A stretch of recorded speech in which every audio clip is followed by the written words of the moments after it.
Hola, hoy vamos a hablar sobre las variaciones periódicas que podemos encontrar en la tan famosa tabla periódica y cómo estas permiten darle un orden lógico. Pero primero, algo de historia muy a grosso modo. La organización de la tabla periódica tal y como la conocemos llevó muchos años, por eso omitimos nombres como John Dalton o Johann Wolfgang Dobeneich para no alargar este video. A principios del siglo XIX, la lista de elementos químicos descubiertos cada vez era mayor y lo que se trataba era de descubrir patrones químicos. En el año 1869, el ruso Dmitri Mendeleev y el alemán Lothar Meyer clasificaron dichos elementos de forma casi idéntica. Ambos científicos se dieron cuenta que las propiedades físicas y químicas se repiten periódicamente cuando los elementos se acomodan en orden de la masa atómica de forma creciente. Fue así como ambos ordenaron de manera casi fortuita los elementos en una secuencia ordenada. Todo el crédito se lo llevó el ruso al exponer sus ideas con mayor tenacidad y fomentar muchos avances nuevos en esta época.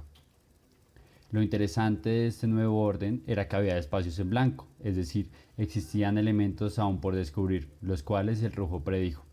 Con los años se descubrieron los elementos faltantes y se completaron los espacios de la tabla de Mendeleev, ya con los años y con los avances de la comunidad científica, con nombres como Morris William Travers, Henry Moseley o Albert Werner, se fue puliendo la tabla periódica, agregando cada vez más elementos y encontrando ciertas tendencias que nos permite clasificarlos de manera más lógica.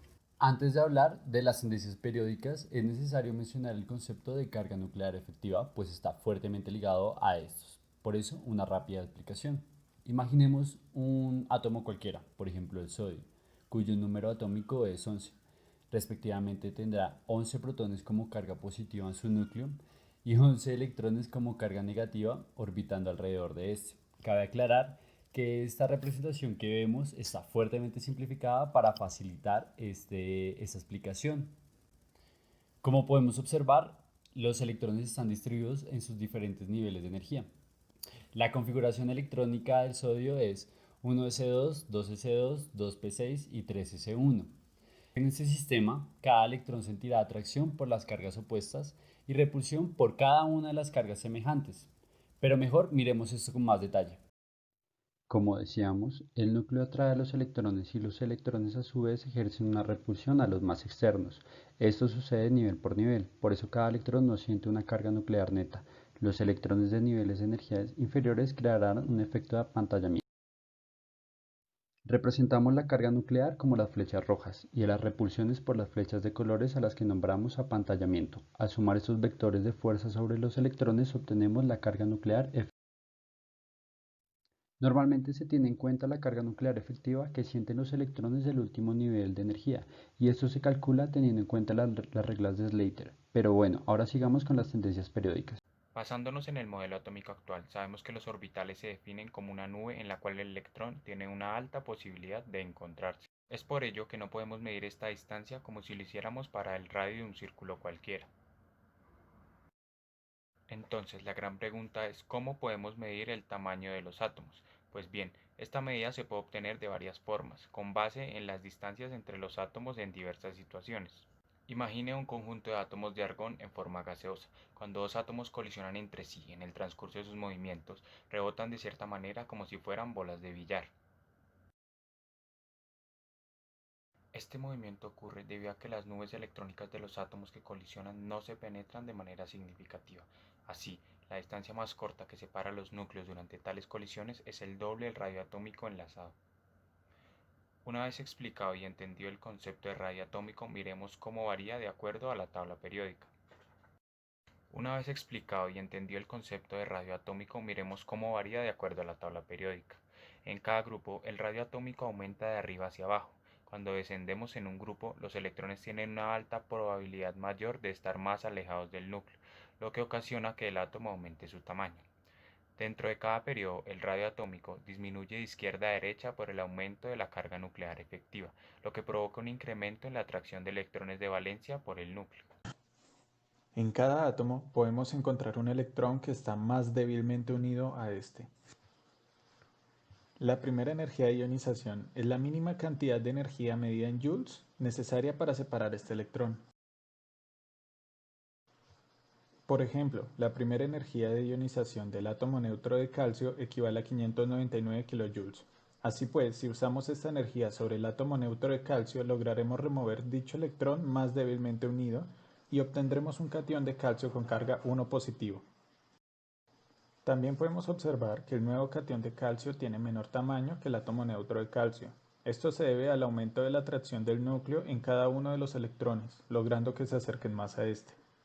Se puede hablar de una segunda energía de ionización, la cual consiste en quitarle el siguiente electrón más débilmente unido al átomo al cual ya se le había quitado un primer electrón. Como este átomo ya se ha convertido en un catión con carga positiva, la energía necesaria para quitarle el siguiente electrón tendrá que ser mayor a la primera energía de ionización, pues los electrones están siendo más fuertemente atraídos por el núcleo.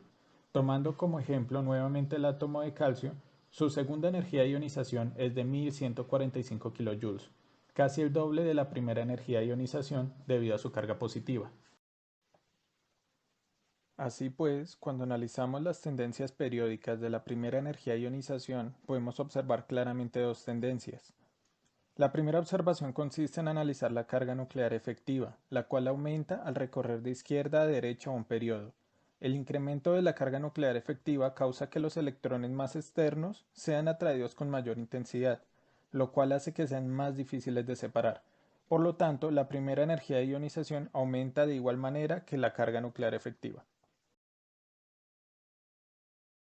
La segunda observación consiste en analizar la fuerza de atracción entre los electrones de la capa más externa del núcleo. Aunque la carga nuclear efectiva aumenta al descender por un grupo, el gran incremento de tamaño da lugar a una atracción neta más débil por los electrones externos y, por lo tanto, a una energía de ionización más baja.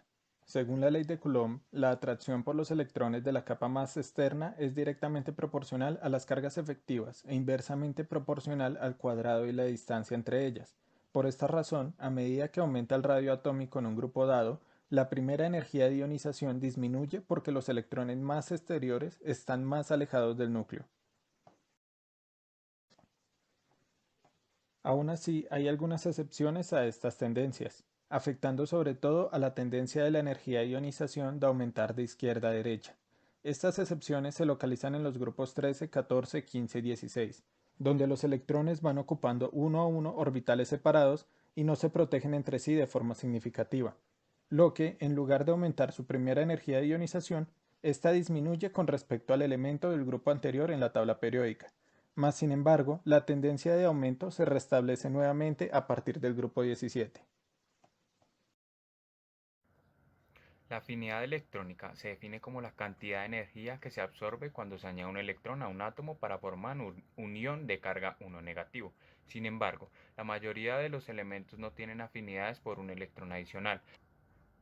Por ejemplo, si agregamos un electrón a un átomo neutro de cloro, observamos que el ahora anión de cloro aumenta su tamaño, pues hay más electrones repeliéndose y además se liberan 349 kilojoules al entorno.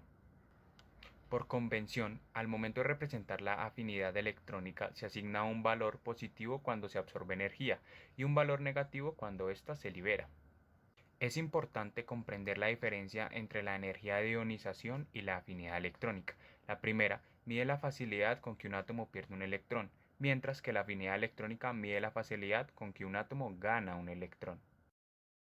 La afinidad electrónica se vuelve en general más negativa de izquierda a derecha, excluyendo a los gases nobles, lo cual significa que casi todos los elementos representativos del grupo 1 al 17 muestran gran atracción por un electrón extra.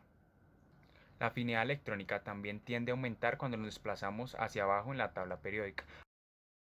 Analicemos ahora las tendencias de la electronegatividad en la tabla periódica. La electronegatividad de un elemento es una medida de la tendencia relativa del átomo de este elemento a atraer electrones hacia sí mismo. Esta es una medida que no tiene unidades y se expresa en la llamada escala de Pauling. Los elementos con valores elevados de electronegatividad, como por ejemplo los no metales, suelen ganar electrones para formar aniones. A medida que aumenta la electronegatividad, se forman aniones más estables. Asimismo, los elementos con bajos valores de electronegatividad, como los metales, tienden a ceder electrones para formar cationes. Entre más baja es la electronegatividad, más estables son estos cationes. Se entiende que un átomo es muy electronegativo cuando tiene una afinidad electrónica muy negativa y una elevada energía de ionización, por lo que éste atraerá electrones de otros átomos y se resistirá a perder los suyos. En general, la tendencia de la electronegatividad en la tabla periódica se asemeja a la tendencia de la energía de ionización, pues entre más disminuye el radio atómico, mayor será la energía de ionización y por lo tanto la electronegatividad también aumentará. De esta manera podemos decir que cuando nos movemos de izquierda a derecha en un periodo, la electronegatividad aumentará y cuando nos movemos de arriba hacia abajo en un grupo, la electronegatividad disminuye.